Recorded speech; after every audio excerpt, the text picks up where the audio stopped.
WCBI News at 6 starts now. Thanks for joining us tonight. A shooting in West Point takes a bizarre twist as the focus of the investigation shifts from the alleged shooters to the victim. Our Riley Livingston joins us live in the studio to help sort out these new developments. Riley? Joey, it's a saying many people have heard before. If you mess with my child, I'll hurt you. That saying became a reality earlier this month after police say a family took matters into their own hands. DeMonte Cantrell was shot in the head on December 17th at West Point's Marshall Park. Now he finds himself in jail on child pornography charges. The two arrests that we made yesterday is tied to the shooting that was occurred a couple of weeks ago. Deontay Congias is also charged with child pornography in that investigation. West Point's Police Chief Avery Cook says Cantrell was sexually involved with an underage family member of Jason Deans and Elle Starks. The shooting stems from a juvenile being involved, and that led to the juvenile father getting upset and doing what it did. Dean and Starks were charged with aggravated assault after the Marshall Park shooting. Investigators believe the men found out about a sexually explicit video on social media and went to confront Cantrell. The video started sharing and people started putting it out. It got to the parent. The juvenile parent brought it to us, showed us, and then we was able to get a subpoena for the phone. Cook says sexual videos were found on Cantrell's phone. Court document shows investigators charged Congias after a video was shared on Facebook Messenger. We don't know it's in and out there now. We're still, like I said, still investigating, still going through the phone. Cantrell and Congias could face more charges. If you have any information to help investigators, call West Point Police.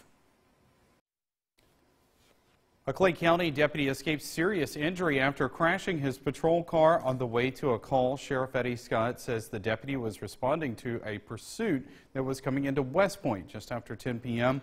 The cruiser hydroplaned on Highway 50 outside of Phoebe. The impact snapped a utility pole in half. Scott says the deputy was taken to the hospital to be checked out but was not seriously injured. The pursuit he was responding to reportedly started in Lee County. It continued all the way down Highway 45 alternate to West Point. An 18-year-old is charged with sexual battery in Columbus. Darian Jamal Keys was arrested December 20th. Investigators say the incident allegedly occurred in Columbus back in November. The victim in this case is a minor. In other news, a Lowndes County man faces charges of possession of stolen property in 2 states. Deputies searched 32-year-old Corey Mixon's Tabernacle Road home looking for stolen items from Lamar County, Alabama. Mixon was not there at the time. Deputies caught up with him this afternoon. Now he's charged with possession of stolen property in Lamar County. He also faces charges of possession of stolen property and resisting arrest in Lowndes County. West Point police continue to need your help to find a missing person. 30-year-old Ramon Hernandez has been missing since late November. He was last seen wearing a gray hoodie and blue jean pants. He has black hair and is about 5'8" tall. If you have any information, call Golden Triangle Crime Stoppers. Time now to turn things over to weather, and Chief Meteorologist Keith Gibson joins us with a first look at our forecast. Keith? Right now, no issues right now. Currently in Columbus, 54 degrees. We will gradually cool on down. Some of you are already down into the 40s right now. The showers we had yesterday, all that heavy rain now well off to our southeast. Just some high cirrus clouds streaming overhead, mainly clear right now. So some 50s and 40s for the near term. Lows later tonight down into the 30s. Mid to upper 30s, a good bet for lows tonight. For your Saturday, clouds build back in. Maybe a late shower, but we've lowered the rain chance to about just 10%. So not really a wet day for us. We can dry things out. Rain's coming on back for your Sunday. And Monday, we do have some active weather coming our way. More on that in just a few minutes. All right, thanks, Keith. The Mississippi Highway Patrol is getting ready to start its New Year's Eve enforcement period. Patrols will be stepping up on December 31st at 12:01 a.m. and run through January 1st. MHP will be using their safety initiative, Making It Home for the Holidays, to emphasize traffic safety for drivers traveling this holiday season.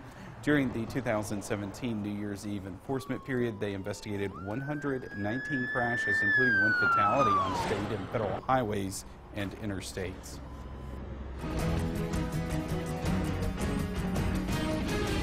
A federal judge dismisses a lawsuit filed by a group of Montgomery County parents and residents opposed to the consolidation of the Winona and Montgomery County schools. The state-mandated consolidation was challenged by the residents because they claimed the former county students were excluded from the chance to take part in activities like cheerleading because many of those teams weren't being picked by the Winona schools before the county students could take part. The suit also argued county residents were not being fairly represented on the combined board. The federal judge dismissed the suit, saying no federal claims were presented. Counsel for the parents say they will appeal the decision. The area's newest Chancery Court judge takes the oath of office today. Paula Drungle-Ellis was sworn in at the Oktibbeha County Courthouse. Judge Dorothy Colon administered the oath. She's retiring after serving 24 years. Drungle-Ellis is the Chancery Judge for District 14, Place 3. She will serve as the senior judge for District 14. Coming up next, a community comes together to help a Tupelo teen make a move into the new year. We check in on their efforts when we come back. Welcome back. A storm system this week dropped nearly 4 inches of rain in Lowndes County. That all within about the last 24 hours. And all that water is causing some headaches for drivers. Several roads are closed tonight. Our Cash Matlock joins us live from one of those problem areas, Gatlin Road. Cash? Well, that's right, Joey. There's actually been a lot of rain in Lowndes County over the past few days. I'm here on Gatlin Road in Lowndes County. As you can see behind me, the road is closed. They have put barriers up. They're advising cars to not come through. Now, Gatlin Road is actually one of about 5 or 6 roads that have been closed today. Now, road management with Lowndes County has advised me that they're doing everything they can to get these roads back up and running at a decent time, but their main concern is driver safety. Road management crews have been out since 6 this morning trying to clear the roads in Lowndes County of floodwaters. We've actually brought crews out all over the county and started unstopping the culverts and all that, because anytime you have a big rain, it brings stuff out of the woods and everything, clogs the culverts. And our main thing today is to make sure we can get the water flowing, keep it flowing to drain off quick as possible. Over the course of the week, Lowndes County has received almost 4 inches of rainfall, forcing some roads to close. We've got about 6 or 7 roads that's actually closed now because of high water. It's not drained off and all, and we had one road, the culverts slap out on it, and we've been able to put it back together and got it back open again. We've also had several roads that have been closed. Gatlin, Alamar, Spurlock Road, Old Macon Road, Dickerson Road, all those roads are presently closed. And although road crews want to get everything back up and running as soon as possible, they say their primary concern is keeping everyone safe. I want to urge people more than anything, if we got road closed signs up, don't go through the high water because it's very dangerous. I've noticed several vehicles today going around our road closed signs, and that's the most dangerous thing you can do because the road could be washed out or anything like that when you go through it. So I advise them, if they see a road closed sign, turn around. The one thing we want to say to citizens, please do not remove the barriers. The barriers are there for a purpose because the roads are flooded, and if they're washed out, you could cause many hazards. And if you find yourself caught in the middle of a flood, there's a few things you can do. There's nothing we can do to prevent the rain from coming, but we can ask our citizens who live in low-lying areas to please monitor the weather closely. And if you need to evacuate, you can call 911 to let them know that the water is around your house and you need to evacuate from your home, so we can get shelters open and come and assist in the evacuation of that area. Now, road management tells me they hope to have all the roads back up and running in the next day or so, but they want to warn drivers that it's expected to rain again later this week and early next week. All right, thanks, Cash. A Tupelo teenager is getting some help on his road to recovery. Keyshawn Vassar was partially paralyzed after he was shot in the neck in 2017. After months of rehab, the Tupelo middle school student returned to the apartment he shared with his mother and grandmother. But the apartment was too small for Keyshawn to maneuver with his wheelchair. Since then, the community has rallied around the family. An anonymous donor gave $50,000 for a handicap-accessible van. With leftover funds, Keyshawn's mother was able to move into a house in Lee Acres. Volunteers stepped in to make the home handicap accessible. It's been such a blessing. I mean, just to be able to have enough room where, you know, he can come in the living room, go to his room, come to my room, you know, just being able to move around in the house. I'm just grateful that they just helped us get this house and like other stuff that we needed so I can be like comfortable on my own self and my mama can be comfortable and my mama doesn't have to stress or worry about like other stuff that we have to do. Keyshawn will be a freshman at Tupelo High in August. A quick look at the temperature trend shows some interesting things. A chilly weekend, a mild or warm Monday, and then some chilly air as we get into the new year. And some interesting things will happen because of that. Full forecast is next. Your WCBI First Alert AccuWeather forecast with Chief Meteorologist Keith Gibson. A great time lapse from downtown Louisville, Mississippi today. All these friendly clouds this afternoon. No ominous clouds, no rain, no gusty wind today like we had yesterday. So hopefully you enjoyed your Friday as we check out the weekend. Saturday, mainly dry, temperatures in the lower 50s or perhaps even the upper 40s. Same story too on Sunday.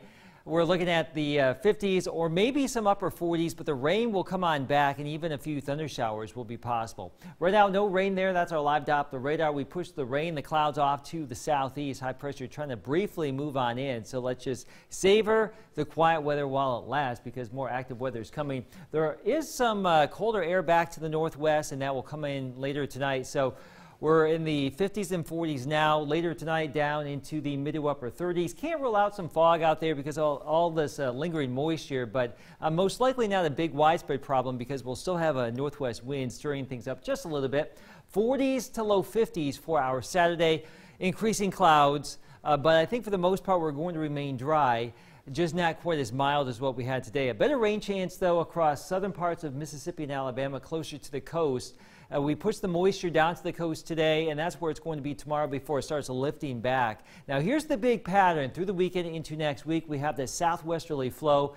And oftentimes, at some point when these patterns set up and persist for a while, we could get some severe weather and some winter weather this time of year. And we may see both of those here somewhere in the region as we go throughout the next 7 days. But in the near term, notice how the clouds start to fill back in for Saturday. Rain chances more likely to our south. As we get into your Sunday, a better opportunity for some rain and storms around here. Now, Monday, we will have a surge of warmer air come on in from the Gulf, so it's going to be warm and humid for the last day of the year. Temperatures around 70, and you see that line of green right there. That could be a little batch of some strong to severe storms somewhere in the region.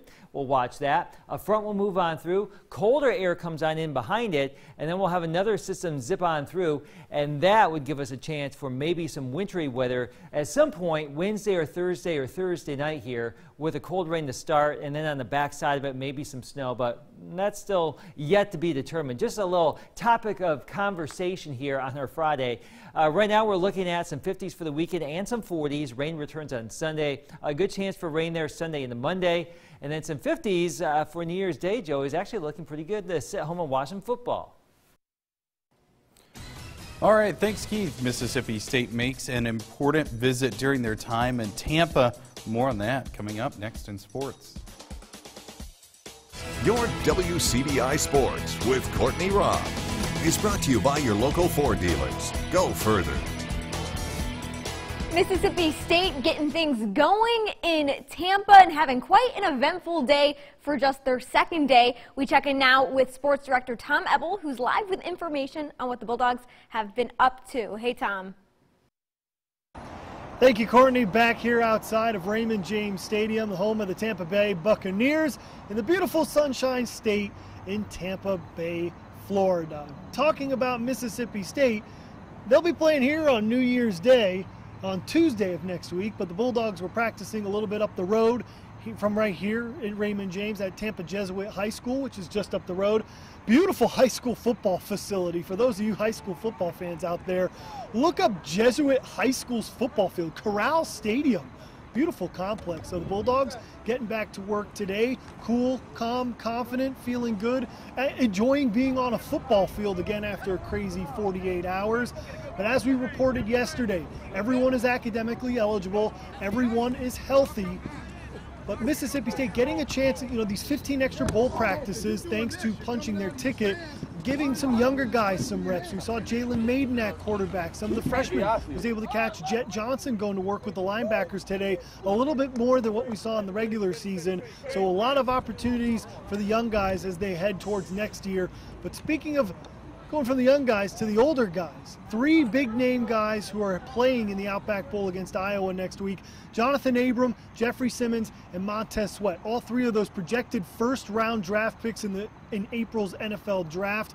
So it's going to be a big 2019 for these Bulldogs, but they want to go one more time with the maroon and white. And Jeffrey Simmons spoke today about him declaring to the NFL draft next week and why for the past couple of days it's felt like a big relief has come off his shoulders. Yeah, it has, because, I was, especially just talking with my uncle, he's, just go have fun, play. You got one more game with you guys, and, I'm here to have fun and get the W, so I've really just been focused on just that, having fun and winning. So we made a group decision to come back and play in this game because it's not about us, it's not about the single person, it's about the team more than anything. And so, that's what we all wanted to show. You got a lot of guys who go sit out these games. But, if you really think about it, what is 2 weeks going to change in the process coming up for the draft and the combine? It really doesn't change much. There's not much you can do. If you can run a 4.4, you can run a 4.4. If you can't throw, you can't throw. So, it really can't. 2 weeks is not going to change what's going to happen over the course of the next couple of months for the draft. So, I think it's kind of selfish. We always talk about a championship standard. We talk about being a championship defense. And to these guys, I don't think the 2019 season is complete until we finish this game. And then, then we'll look back and say what we did or didn't accomplish, what we accomplished as individuals, and then they'll move forward with individual goals and things like that. So I know I personally, and I know the staff is appreciative of those guys for their unselfishness, and they're willing to prepare and practice and get ready for a big bowl game against Iowa. One of my favorite traditions here during bowl season and postseason play, the visit to the local children's hospital here in Tampa. Mississippi State and Iowa visiting the Tampa General Hospital today. A lot of great stuff. It'll be over on our website, WCBI.com, and go to my Twitter account at Tom Ebel. We'll post it shortly. Coming up at 10, special interview with Starkville High Willie Gay. So it's going to be a lot of fun coming up at 10. But reporting here in Tampa, Tom Ebel for WCBI Sports. Courtney, back to you in Columbus.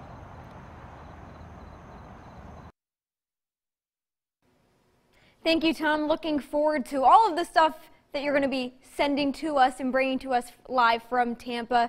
Plenty of great action it looks like you're getting into, but that's going to be it for sports. Your last look is next. WCBI Sports exclusive coverage of the Outback Bowl live from Tampa is brought to you by OCH Regional Medical Center, Advanced Medicine, Compassionate Care, Bank First, a better way to bank, member FDIC, and visit Columbus, the city that has it all. Pretty dry tomorrow, but more rain possible on Sunday. All right. Thanks so much for joining us, everybody. Have a great night.